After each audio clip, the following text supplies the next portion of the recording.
எப்படி இந்த ஃபீல்டுக்குள்ள வந்தீங்க? ஒரு தேடல்ன்றது என்னை பொறுத்த வரைக்கும் ஆன்மீகம்ன்றது நான் உங்ககிட்ட அதை ஷேர் பண்ணேன்.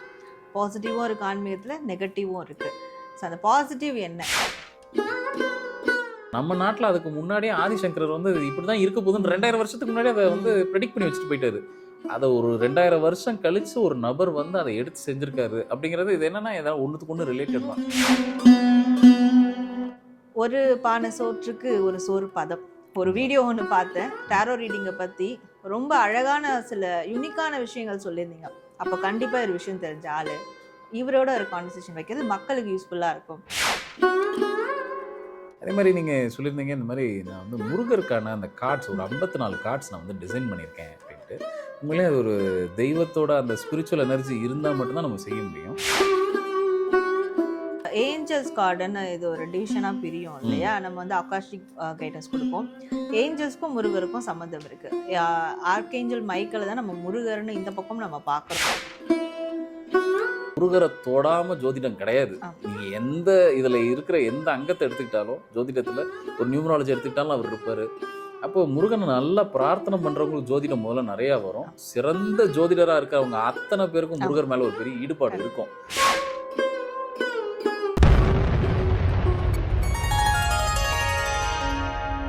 வணக்கம் சாரா மேடம். வெல்கம். நம்மளோட ஸ்ரீ மகாசினிபிடி சேனலுக்கு உங்களை வெல்கம் பண்ணுறேன். ரொம்ப சந்தோஷம் இன்னைக்கு நீங்கள் இவ்வளோ தூரம் நம்மளோட சேனலுக்கு வந்ததுக்கு. நீண்ட நாளாக இது ஒரு பிளான் பண்ணிட்டு இருந்தோம். ஒரு நாள் நம்ம வந்து இந்த மாதிரி ஒரு இன்டர்வியூ பண்ணணும்னு. நேர்கள் எல்லாருக்கும் சாரா மேடம் பற்றி கண்டிப்பாக தெரிஞ்சிருக்கும். டேரட் ரீடர், சவுத் இந்தியாவில் ஒரு லீடிங் டேரட் ரீடர். ஏன்னா நம்ம ஊரில் வந்து மற்ற ஜோதிட முறைக்கெல்லாம் வந்து ஆட்கள் இருக்காங்க, நிறைய அறிமுகம் இருக்குது. இந்த டேரட் முறையை ஒரு பெரிய அளவில் இது வந்து ஒரு ஹிடன் டாப்பிக்காக தான் இருந்தது, நிறைய பேருக்கு வெளியில் தெரியாமல் இருந்தது. அது மேடம் வந்ததுக்கப்புறம் நிறைய அதை பற்றி இப்போ ஒரு அவேர்னஸ் வந்திருக்கு. இதில் வந்து நிறைய தீர்வுகள் எடுக்கலான்ற ஒரு நம்பிக்கை வந்திருக்கு. ஸோ அதுக்கு முதல்ல உங்களுக்கு நன்றி. அந்த நம்ம இன்றைக்கி ஒரு ரொம்ப நாள் பிளான் பண்ணிகிட்டு இருந்தோம். சரி, இது நம்ம வந்து கொஞ்சம் சில விஷயத்த ஷேர் பண்ணுவோம், மக்களுக்கு நிறைய யூஸ் ஆகிற மாதிரி சில விஷயத்த ஷேர் பண்ணுவோம் அப்படின்ட்டு. முதல்ல எனக்கு ஒரு 1-2 கேள்விகள் உங்கள்கிட்ட கேட்கணும் அப்படின்னு இருந்தது. எப்படி இந்த ஃபீல்டுக்குள்ளே வந்தீங்க? ஒரு தேடல்ன்றது என்னை பொறுத்த வரைக்கும் ஆன்மீகம்ன்றது நான் உங்ககிட்ட அதை ஷேர் பண்ணேன். பாசிட்டிவும் இருக்குது ஆன்மீகத்தில், நெகட்டிவும் இருக்குது. ஸோ அந்த பாசிட்டிவ் என்ன, நெகட்டிவ் என்ன, இப்படி ஒரு தேடல் எனக்குள்ளே அது சின்ன வயசுலேருந்தே இருக்கும். எல்லாரும் போய் கோவிலுக்கு போய் சாமி கும்பிடுவாங்க, பரிகாரம் செய்வாங்க, வேண்டுதல் என்னென்னவோ பண்ணுவாங்க என் ஃப்ரெண்ட்ஸ்லாம். எனக்கு அது ஏன் செய்கிறீங்க, அது செய்கிறதால உங்களுக்கு என்ன நடக்கும், இது இப்படி தான் செய்யணுமா இல்லை வேறு மாதிரி செய்யலாமா, ஏன் இந்த கோவில் இந்த இடத்துல இருக்குது, இப்படியான ஒரு கேள்வி போயிட்டே இருக்கும். ஏன், எதற்கு, எப்படி, இந்த விஷயம் போயிட்டே இருக்கும். அந்த தேடல்னு போயிட்டு தான் அது ஒரு கட்டத்தில் தேடல்ன்றது தமிழ்நாட்டுக்குள்ளே இருந்தது, அப்புறம் இந்தியாவுக்குள்ளே இருந்தது, அது வெஸ்டர்ன் கண்ட்ரீஸ்க்கு மாறிச்சு, அதர் ரிலீஜியஸ்க்கு மாறிச்சு. இந்த இஸ்ரேலை பற்றிலாம் நிறைய ரிசர்ச் பண்ணுவேன். Very good. யூத மதத்தை பற்றி ரிசர்ச் பண்ணுவேன், புத்த மதத்தை பற்றி ரிசர்ச் பண்ணுவேன். இப்படி வந்து ரொம்ப வெளியே தெரியாத விஷயங்களை பற்றிலாம் ரிசர்ச் பண்ணுவேன். ஸோ அப்படி ரிசர்ச் பண்ணும் போது கிடைச்ச ஒரு பொக்கிஷம் தான் இந்த டேரோ கார்ட் ரீடிங். அது என் வாழ்க்கைக்குள்ளே அது வந்து இவ்வளோ பெரிய ஒரு மாற்றத்தை கொடுக்கும்ன்றது நான் கண்டிப்பாக அது நான் நினச்சி பார்க்காத ஒரு விஷயம். அதாவது என்கிட்ட எல்லாரும் கேட்பாங்க, எப்படி இந்த கலைக்குள்ளே வந்தீங்க, எப்படி இந்த கலையை நம்ம கலையை தேர்ந்தெடுக்கல, கலை தான் நம்மளை தேர்ந்தெடுக்குது. அதுவும் ஒரு குறிப்பிட்ட காலகட்டத்துக்கு ஒரு முறை நமக்கு வந்து அந்த கலை திருப்பி ஒரு ரவுண்டு வரும் அப்படின்னு சொல்கிறாங்க. அதாவது ஒரு 100 வருஷத்துக்கு ஒரு முறை சில கலைகள் வந்து நம்ம வழக்கத்தில் இல்லை அப்படின்னா அது வேற ஒரு பரிணாமத்தோடு திருப்பி இந்த இயற்கை என்ன பண்ணுமா, கொஞ்சம் வருஷம் கழித்து நடக்க போகிறத முன்கூட்டி ப்ரெடிக்ட் பண்ணி வச்சிருமா. அதுக்கேற்ற மாதிரி சில நபர்களுக்கு அந்த பொறுப்பை கொடுத்து அவங்கள, இப்போ நம்ம டேரக்ட் இதிலே எடுத்துக்கிட்டோம்னா ரைடர் ஒயிட் வந்து அந்த பிக்சர்ஸ் எல்லாம் உட்காந்து அதை வடிவமைச்சு இன்றைக்கி நம்ம மாடர்னாக யூஸ் பண்ணக்கூடிய இந்த கார்டுக்கு ஒரு பெரிய வடிவம் கொடுத்தது அவரோட பங்கு ஒரு முக்கியம். ஆனால் நம்ம நாட்டில் அதுக்கு முன்னாடியே ஆதிசங்கரர் வந்து இப்படி தான் இருக்க போகுதுன்னு 2000 வருஷத்துக்கு முன்னாடி அதை வந்து ப்ரெடிக்ட் பண்ணி வச்சுட்டு போயிட்டாரு. அதை ஒரு 2000 வருஷம் கழித்து ஒரு நபர் வந்து அதை எடுத்து செஞ்சுருக்காரு அப்படிங்கிறது இது என்னென்னா ஏதாவது ஒன்றுத்துக்கு ஒன்று ரிலேட்டட் தான். ஸோ இது வந்து ஒன்றும் புது சப்ஜெக்ட் எல்லாம் ஒன்றும் இல்லை. இப்போ மக்களுக்கு கொஞ்சம் இப்போது நிறைய இந்த யூடியூப் இதெல்லாம் இருக்கிறனால கொஞ்சம் நிறைய வெளியில் தெரிய வந்திருக்கு. அது உங்கள் மூலமாக வந்து மக்களுக்கு தெரியணும் அப்படிங்கிறது இருக்குது. ஸோ அதை இன்னும் நல்லா பண்ணிகிட்ருக்கீங்க. சரி, அதே போல் இப்போ இந்த டேரட் கார்டு ரீடிங்கில் நிறைய பேருக்கு இருக்கிற ஒரு பெரிய டவுட் என்ன அப்படின்னா, இதில் பரிகாரம் சொல்ல முடியுமா அப்படின்னு ஒரு டவுட் இருக்குது. இப்போ என்னைய கேட்டிங்க அப்படின்னா நிறைய பிரசன முறைகள் இருக்குது. இப்போ ஜாமக்கோல் பிரசனம் இருக்குது, சோழி பிரசனம் இருக்குது, ஒரு ஜோதிடர் கையில் தான் இருக்குது. எதை எடுத்து நம்ம பிரசனமாக பார்த்து ஒரு பரிகாரம் சொல்லலாம், ஒரு தீர்வு சொல்லலாம் அப்படின்னு. ஸோ இது பரிகாரம் உண்மையிலேயே சொல்ல முடியுமா? ஒரு பிரச்சனை இப்போது நம்ம வந்து எதை நம்புகிறோம்னா, ஒரு பிரச்சனை இருக்குது, பிரச்சனைக்கு ஒரு தீர்வை பார்க்குறோம், அந்த தீர்வுக்கு ஒரு பரிகாரம், அதுக்கு ஒரு சொல்யூஷன் இருக்கா அப்படிங்கிறத டேரட் ரீடிங்கில் உண்மையிலேயே சொல்ல முடியுமா? ஆமாம், பரிகாரம்ன்றது சொல்யூஷன் தானே. கண்டிப்பாக உங்களுக்கு தெரியாதது ஒன்றும் இல்லை, உங்களுக்கு தெரிஞ்சிருக்கும். ஏன்னா இந்த ஒரு கான்வர்சேஷன் நீங்கள் பில்ட் ஆனதுக்கு காரணமே, என்னோட அந்த அப்ரோச்சுக்கு காரணமே, நீங்கள் சோழி பிரசன்னம் பண்ணுறீங்க, ஆஸ்ட்ரோ நியூமராலஜிஸ்டாக இருக்கிறீங்க, ஆனால் டாரோ கார்ட் ரீடிங் கிளாஸஸ் எடுத்துகிட்டு இருக்கீங்க, அதில் நிறைய விதமான விஷயம் ரிசர்ச் நீங்கள் பண்ணிக்கிட்டு இருக்கீங்க. ஸோ அந்த ஒரு ஸ்பார்க்கு தான். ஏன்னா ஒரு பானை சோற்றுக்கு ஒரு சோறு பதம். ஒரு வீடியோ ஒன்று பார்த்தேன் டாரோ ரீடிங்கை பற்றி, ரொம்ப அழகான சில யூனிக்கான விஷயங்கள் சொல்லியிருந்தீங்க. அப்போ கண்டிப்பாக ஒரு விஷயம் தெரிஞ்ச ஆள் இவரோட ஒரு கான்வர்சேஷன் வைக்கிறது மக்களுக்கு யூஸ்ஃபுல்லாக இருக்கும். ஸோ அதை பேஸ் பண்ணி தான் வந்தேன். உங்களுக்கு தெரியும் இதில் பரிகாரம் இருக்குன்றது. இந்த பரிகாரம் எப்படி இருக்கும்னா ஆப்வியஸ்லி ப்ராக்டிக்கலாக இருக்கும்.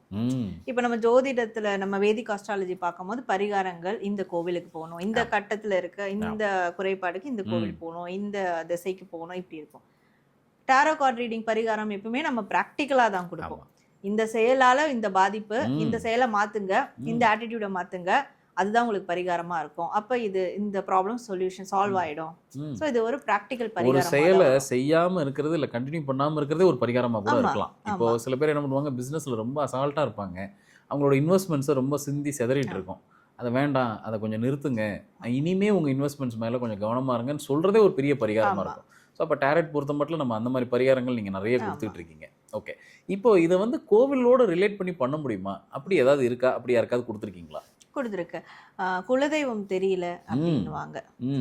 அவங்களுடைய குலதெய்வம் வந்து பெண் தெய்வமா இருக்காங்களா, ஆண் தெய்வமா இருக்காங்களா, எந்த ரூட்ல இருந்து வந்திருக்கிறாங்க, அந்த குலதெய்வத்தினுடைய ஸ்பெஷாலிட்டி என்ன, யூனிக்கா அந்த குலதெய்வத்தினுடைய விஷயங்கள் என்னவா இருக்கும், அந்த மாதிரி சொல்லும் போது அவங்களே யூகிச்சிருவாங்க.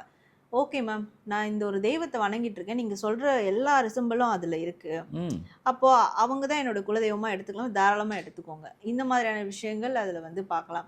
ஸோ அப்போ குலதெய்வமே நம்ம வந்து சொல்லும் போது, நான் எந்த கோவிலோட என்னுடைய ஆன்மா ஆரா வந்து கனெக்ட் ஆகுது, எந்த கோவிலுக்கு போனால் எனக்கு எந்த மாதிரியான விஷயங்கள் நடக்கும், ஸோ எந்த டைரெக்ஷனில் இருக்க கோவிலுக்கு போகலாம், அதுலேயும் பெண் தெய்வமா ஆண் தெய்வமா, இளமையான ஆண் தெய்வம்னா முருகர் ஆப்வியஸ்லி நம்ம வந்து கன்சிடர் பண்ணுவோம். ரொம்ப தெய்வத்துக்கெல்லாம் தெய்வம், தேவர்களுக்கெல்லாம் வந்து ஒரு தெய்வம்.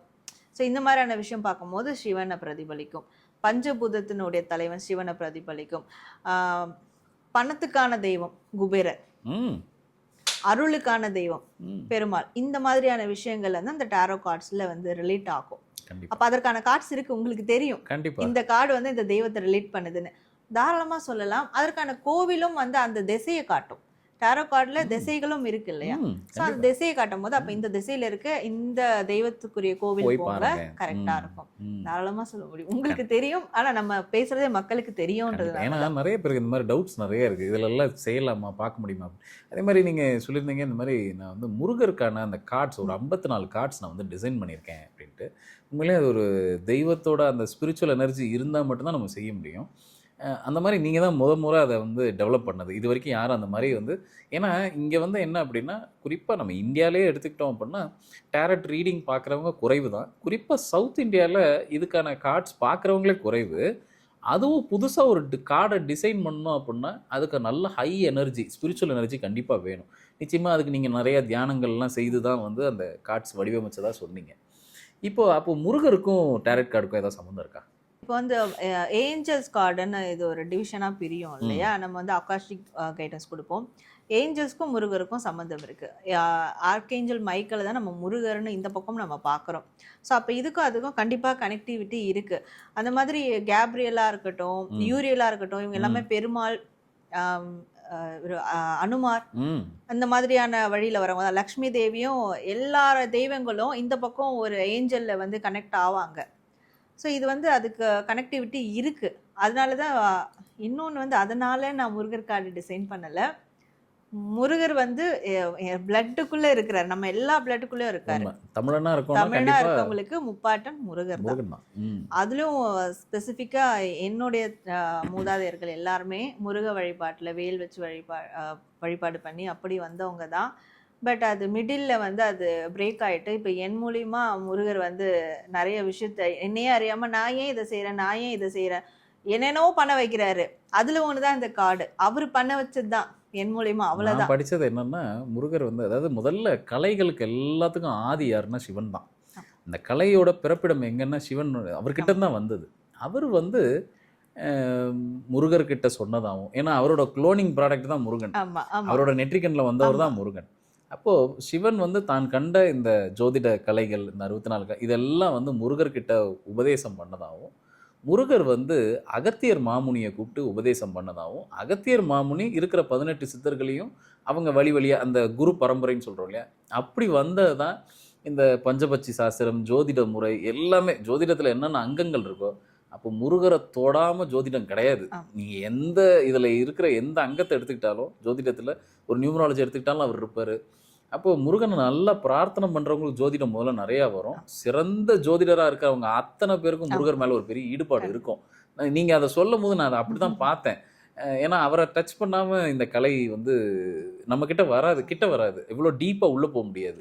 அப்போ நம்ம அவர்கிட்ட சரண்டர் ஆகும்போது அப்போ அவர் ஏதோ உங்கள் மூலமாக ஒரு மெசேஜை சொல்ல வந்திருக்காரு. ரொம்ப இன்ட்ரெஸ்டிங்காக இருந்தது.